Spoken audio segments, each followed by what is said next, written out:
Relatos del Guardián del Nun. Cuentos, leyendas y profecías para entender la vida. Relatos sobre Santa Hildegarda, la profetisa del Rin.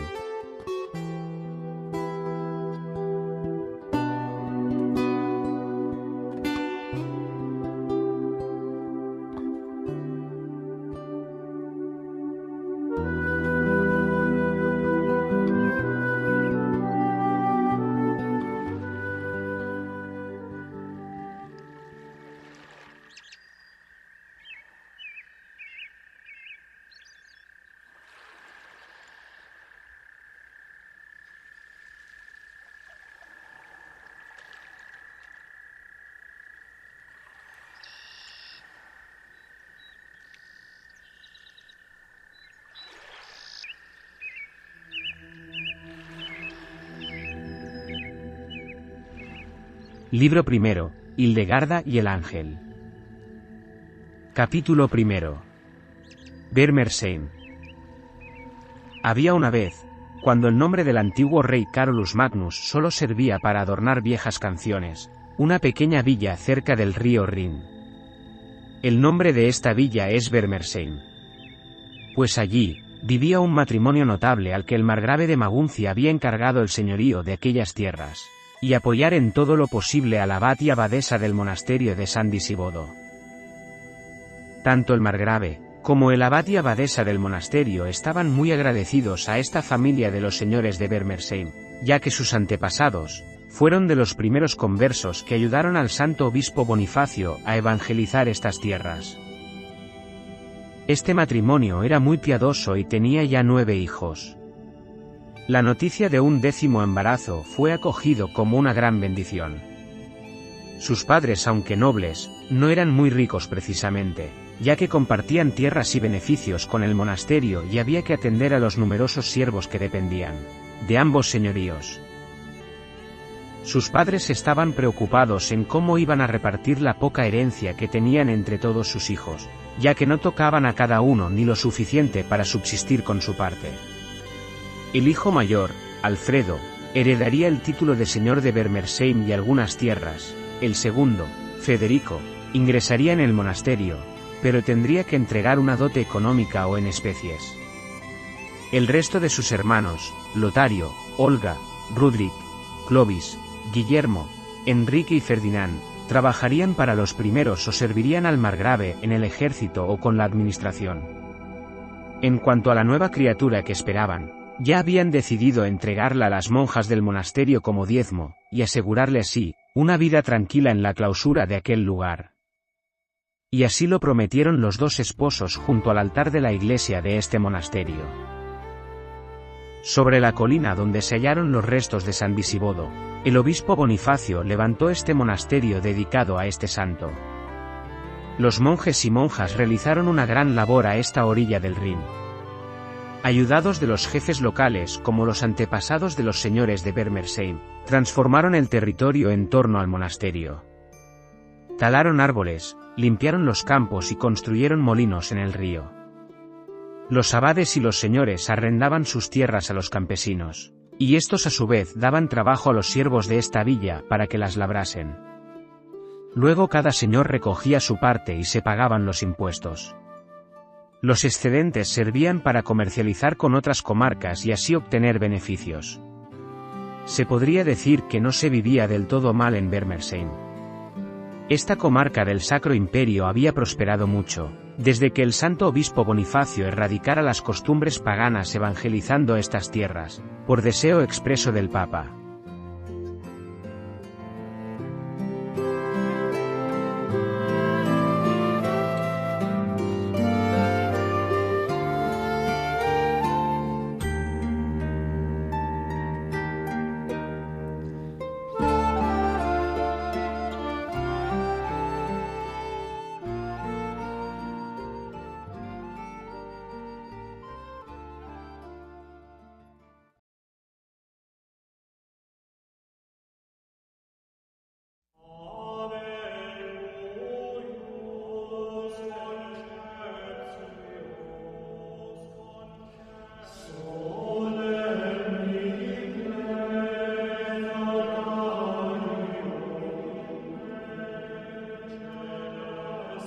Libro primero, Hildegarda y el ángel. Capítulo segundo. El cielo abierto. Corría la primavera del año de nuestro Señor 1097, y los señores de Bermersheim tuvieron que salirse de la austera iglesia del monasterio, dejando a medias la homilía que el diácono estaba predicando al pueblo en alto alemán, ya que la inmensa mayoría no sabía latín. Y se tuvieron que salir con mucha prisa porque la señora estaba de parto. Los palafreneros de los señores los llevaron raudos a su casona del centro de Bermersheim. Avisaron a la partera y en cuanto ésta llegó las puertas del dormitorio conyugal se cerraron de golpe, dando en las narices del angustiado esposo. Y en este momento sucedió algo sobrenatural que acompañaría a esta criatura durante el resto de su vida. Porque cuando nace un niño, ocurre algo especial, casi mágico. Sobre todo en el corazón de los padres, que de repente se abre a lo inesperado. Y es que, cuando nace un bebé, el cielo se abre al mundo que conocemos y muchos ángeles se asoman divertidos a observar al recién nacido. Los padres no se dan cuenta de esto, pero a menudo pueden percibir esta alegría celestial, aunque no saben explicarlo. Incluso parece que huele, como al cielo. Pero, ¿a qué huele el cielo?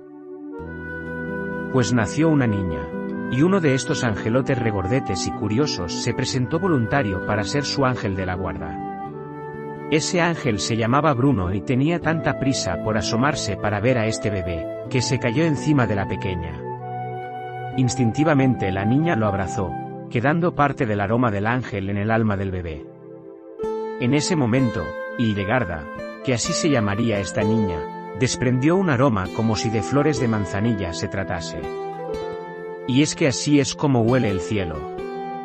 Este aroma impregnó toda la casa y sus padres se sintieron inmensamente felices al olerlo, olvidando por un instante todas sus preocupaciones. Iban pasando poco a poco los años y la vida del angelote Bruno era muy fácil, porque Hildegarda era una niña muy feliz. Hildegarda era la más pequeña de la casa y recibía todo el amor y cuidados de sus padres, hermanos y sirvientes. Esta niña era la alegría de la pequeña villa de Bermersheim.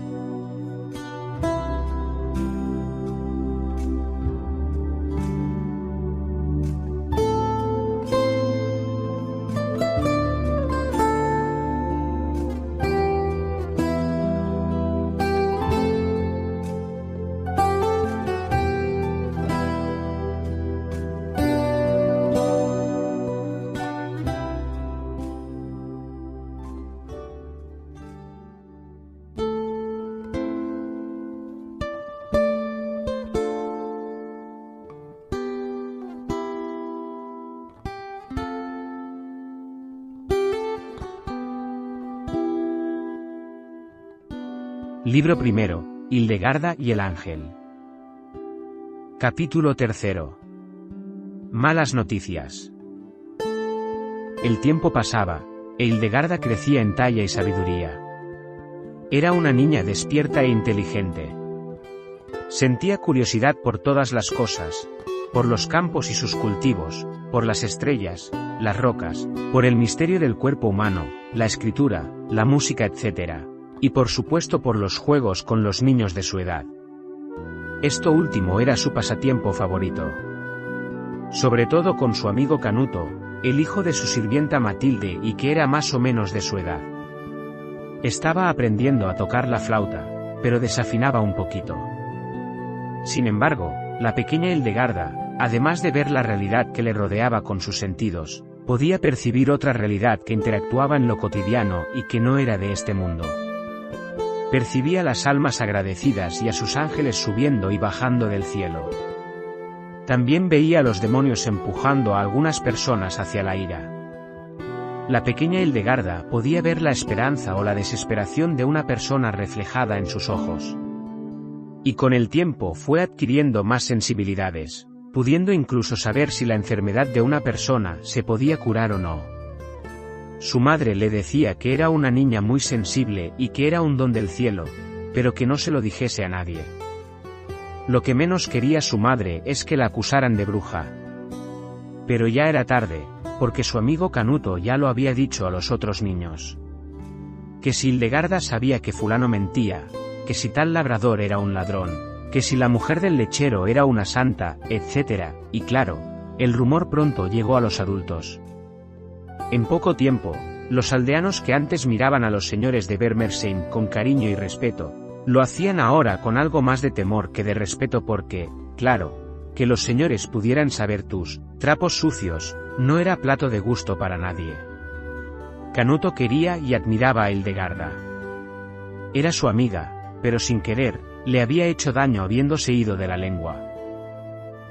Menudo revuelo se armó en la casona, cuando sus padres se enteraron de todas aquellas habladurías por la sirvienta Matilde.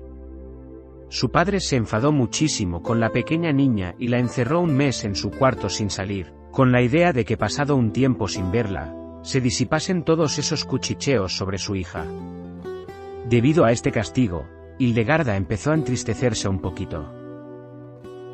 A todo esto, se sumó otro acontecimiento. El margrave de Maguncia puso en Vermersheim un banderín de enganche para reclutar jóvenes para el ejército del Palatinado. Los príncipes electores no se ponían de acuerdo para elegir al nuevo emperador, y todo hacía presagiar una guerra entre nobles. Lotario, el tercer hermano de Hildegarda, ya tenía 17 años y quería alistarse al ejército en este banderín de enganche, para ganar fama y fortuna sirviendo al margrave, ya que poco futuro le podía esperar en Vermersheim. Su padre trató de convencerlo para que se retractara, pero sus amigos iban a ir también. Y él no iba a ser un cobarde. Pidió la bendición a sus padres, se despidió de sus hermanos y se marchó para siempre. Su madre se puso muy triste. Pero su padre sintió además, que una parte de su corazón se desgarraba con la partida de su amado Lotario. Un silencio y una tristeza, como si de un funeral se tratase, invadió toda la casona. Hildegarda volvió a encerrarse en su cuarto. Pero ahora por propia voluntad. Experimentó una pena como nunca antes la había sentido, debido a aquella partida de su hermano Lotario. Su ángel Bruno, que seguía por allí, junto a Hildegarda, no pudo soportar ver a su niñita tan triste y se puso muy nervioso. Esta sensación era nueva para él. Nunca antes había visto a Hildegarda así de triste. Los nervios se iban apoderando de él y no sabía qué hacer. Para calmarse hizo algo que ningún ángel de la guarda debe hacer. Fue a la bodega de su padre y se tomó un vaso de vino. Bruno había visto hacer eso al padre en algunas situaciones delicadas. El trago le sentó fatal porque los ángeles son seres celestiales y no están hechos para el mundo. Y como no estaba acostumbrado, la nariz se le puso roja, le entró sueño y se durmió a los pies de la cama de Hildegarda. Por la mañana, Hildegarda se despertó y vio un bulto a los pies de su cama. La niña creía que se había olvidado de guardar su gran oso de trapo, el señor oso. Pero cuando levantó un poco la mantita, vio un niño de su edad pero un poco transparente. Le llamó la atención que su nariz estaba un poco colorada. Como no creía lo que veía y estaba recién levantada, se restregó los ojos con las mangas del camisón. Ahora sí lo veía bien. Pensó en avisar a su madre, pero en ese momento, Bruno se despertó. Ambos se miraron por un instante, pero el ángel desapareció volviéndose invisible. Hildegarda no supo qué pensar. Pasó el mes de castigo y ya se le había olvidado el asunto del extraño niño de la nariz roja. Sus padres creyeron que había llegado el momento de volver a dejarla salir. Fue su padre el que subió a su dormitorio a darle la noticia. En cuanto Hildegarda le abrió la puerta, pudo ver la muerte dibujada en el rostro de su padre. Ella quiso hablar, pero su padre no la dejó hablar. Escúchame, hija. Ya has cumplido el castigo que te impuse. De ahora en adelante, cuídate de decirle tus pensamientos a nadie, ¿me has comprendido? Bastante tenemos ya. Dijo su padre. Hildegarda estaba muy seria y no paraba de escrutar los ojos de su padre. Y por fin se atrevió a decirle, ¿ni siquiera a vos, padre? Su padre le dio un beso en la mejilla y le dijo, a tus padres, siempre, pero tienes que andarte con mucho cuidado con los demás, ¿qué te ocurre ahora, hijita? Hildegarda le cogió las manos y le dijo, Padre, os veo enfermo. Y lo que tenéis no tiene cura. Estáis así por Lotario, ¿verdad? Su padre apartó rápidamente sus manos de las de su hija y se las llevó rápido, instintivamente al corazón. No que no. No es nada de eso, tú no te preocupes. Anda, vete ya a jugar a la calle. Le respondió su padre mientras le daba la espalda y se alejaba bajando las escaleras de la casona. Pero Hildegarda no tenía ganas de salir. Abrió el arcón de la ropa que tenía en su dormitorio y vio que tenía las calzas desparejadas. Así que las sacó todas y las iba poniendo encima de su cama para ordenarlas y emparejarlas. Esto de emparejar calzas le gustaba al igual que le relajaba. Tenía parejas de calzas de todos los colores excepto rojos. Tan solo una calza de ese color desparejada. Rebuscó por el arcón y por el resto del dormitorio, pero no encontró nada.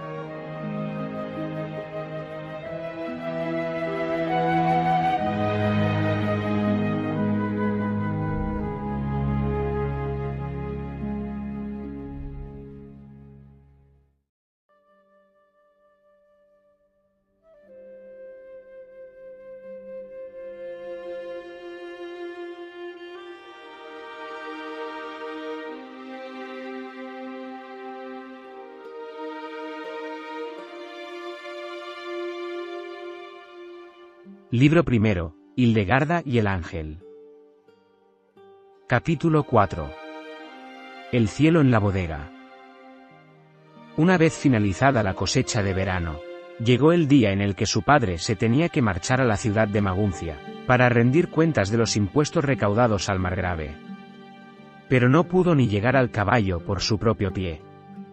Un fuerte dolor en el pecho le hizo caerse al suelo.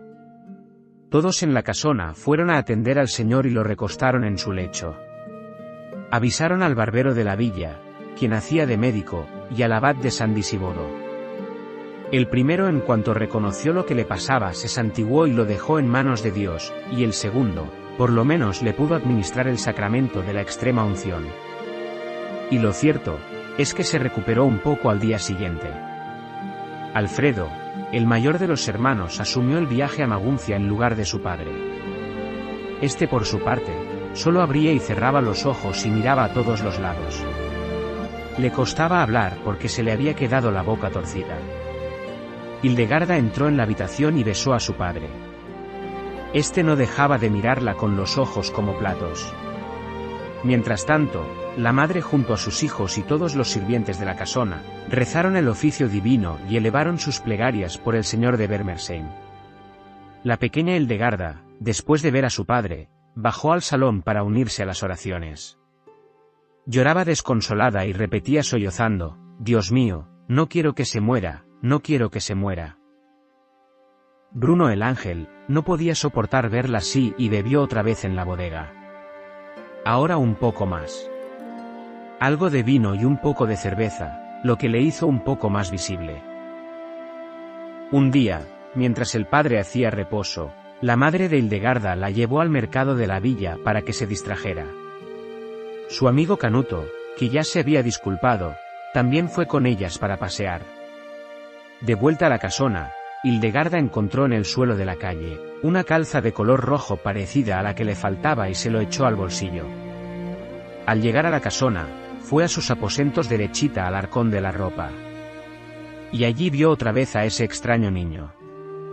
Acostado en su camita, con la nariz roja y abrazado al señor oso. Estaba descalzo. Con mucho cuidado, Hildegarda le puso la calza roja que se había encontrado. Y en ese momento, Bruno el ángel se despertó. «¿Quién eres?», preguntó Hildegarda. «Me llamo Bruno y soy tu ángel de la guarda», respondió el angelote. «¿Con quién hablas, Hildegarda?». Se escuchó la voz del padre desde su butacón del salón. Bruno se asustó y desapareció volviéndose invisible. Pero la niña pudo ver cómo una calza roja se desplazaba a gran velocidad por la galería. A la hora de la comida, el padre preguntó a la madre quién era ese niño que había visto en la casona y que no conocía. La señora, despreocupada y sin darle importancia, le dijo que en la casa no había nadie, o que seguramente sería Canuto, el amiguito de Hildegarda que había venido a verla. Después de la comida, la madre fue al dormitorio de la niña para decirle que tuviera paciencia con su padre, porque por culpa de la enfermedad del pecho, estaba perdiendo un poco la cabeza.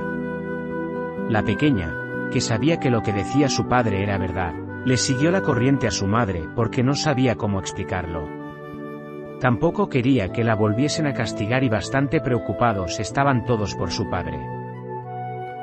Por las noches era cuando el señor se encontraba peor, y el hijo mayor, Alfredo, regresó con malas noticias de la capital del Palatinado.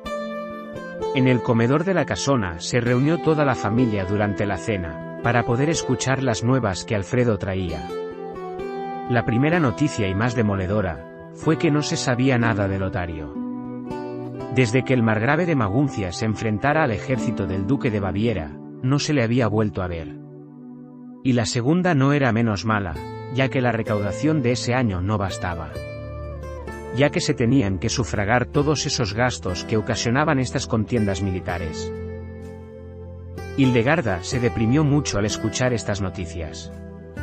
Se despidió de su padre, quien escuchaba todo esto cabizbajo, en silencio y con un aspecto grave. Subió a sus aposentos a llorar.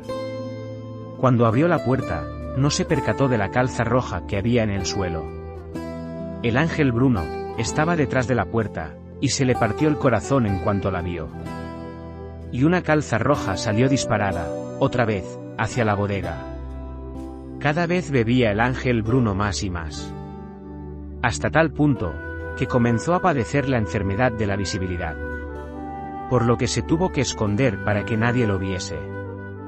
La visibilidad es una terrible enfermedad que solo afecta a los ángeles. Si la sufrieran permanentemente desaparecerían del todo, volviendo al cielo para siempre y sin posibilidad de retorno. Bruno el ángel se sentía aterrado y no sabía, o no podía controlarse.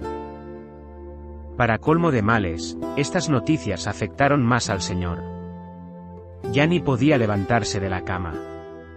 Su esposa y los sirvientes lo atendían lo mejor que podían, pero cuando le escuchaban decir lo buenísimo que era ese niño que le traía un vaso de cerveza por las noches, supieron que verdaderamente había perdido ya el juicio.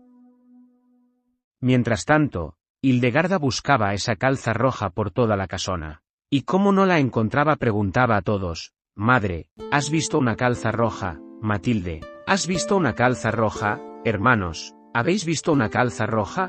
Canuto, ¿has visto una calza roja? Padre, ¿has visto una calza roja?» «Pues sí», respondió este último con dificultad.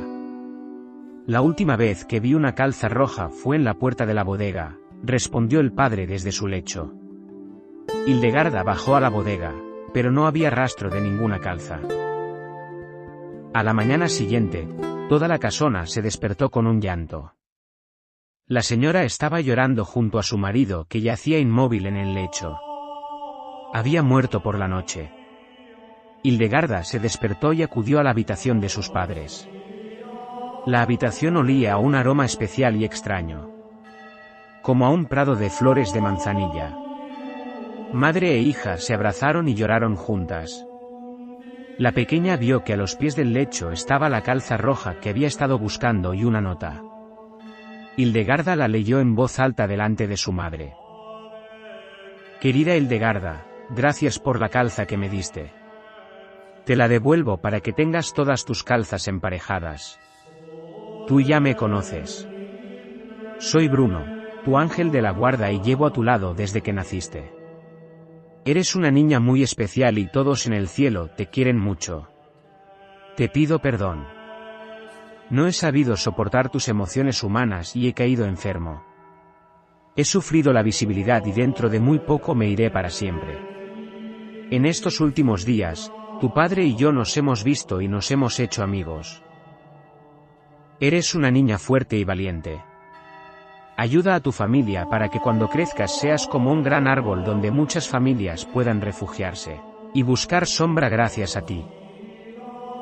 A tu padre le ha llegado su hora, así que le concederé mi gracia especial y me lo llevo conmigo derechito al cielo. Firmado, Bruno. La madre de Hildegarda comprendió ahora de verdad que las palabras que decía su hija provenían del cielo. Su esposo no había perdido el juicio, tan solo estaba viendo un poquito del cielo antes de morir. Por eso podía ver a un niño, que en realidad era un ángel.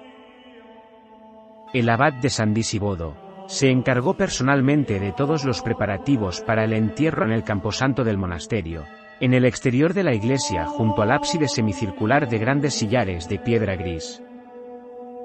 Después del funeral por el señor de Bermersheim, al que acudieron todos los parroquianos, la señora se encargó de los dos asuntos más importantes que tenía que atender cuanto antes. Primero, organizó la comitiva y los títulos para que su hijo Alfredo fuera a Maguncia a besar el anillo al margrave. Este acto era conocido como homenaje. Y en este homenaje, el gran señor reconocía y nombraba al nuevo heredero y señor de Bermersheim. Y por último, y más importante, la señora presentó a su hija Hildegarda a la madre abadesa del monasterio de San Disibodo. La venerable madre abadesa Yute. De esta manera cumpliría así la promesa que un día realizaron juntos su marido y ella junto al altar de aquel lugar. La madre abadesa Yute y la niña se miraron fijamente a los ojos. Ambas se estaban escrutando y ambas estaban percibiendo cosas. Hildegarda se sorprendió y se alegró, pues reconoció en esa mujer una santa. Yute por su parte, se limitó a sonreír y exclamó, «Vaya, vaya». Se acercó y le besó las mejillas. En ese momento ambas percibieron que tanto la una, como la otra olían como un prado de flores de manzanilla. Hildegarda se quedó desde aquel día en el monasterio, bajo la tutela de la madre abadesa Yute, y su alma creció sobremanera, preparándose para lo que Dios la tenía destinada. Pero eso, es otra historia. Algunas tardes, pasaba por allí su amigo Canuto, que la echaba mucho de menos. Y junto a los muros del monasterio tocaba alguna melodía con su flauta, para que la hermana Hildegarda la escuchase. Esta vez, sin desafinar. Hildegarda reconocía enseguida esas melodías que su amigo Canuto le enviaba desde fuera de los muros, y ella le propuso a la madre abadesa Yute aplicar estas melodías a los rezos.